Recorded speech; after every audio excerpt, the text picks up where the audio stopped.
Baru-baru ini anggota Komisi 8 DPR RI Sigit Purnomo alias Masa Ungu tengah menjadi sorotan. Ia banjir pujian setelah tak ikut berjoget pada momen sidang tahunan MPR RI pada Jumat 15 Agustus 2025. Namun Pasha kini justru membela anggota dewan yang berjoget. Pasha menyebut koleganya itu tetap peka dengan keadaan masyarakat yang mengalami kesulitan meski berjoget di Senayan. Hal ini disampaikannya saat di Kompleks Parlemen Senayan, Jakarta pada Jumat 22 Agustus 2025.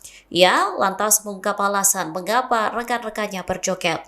Pasha mengklaim teman-temannya spontan berjoget karena merasa gembira setelah mendengar pidato kenegaraan Presiden Prabowo Subianto. Menurutnya, peristiwa joget-joget itu terjadi setelah sidang paripurna. Download Tribun X sekarang, menghadirkan lokal menjadi Indonesia.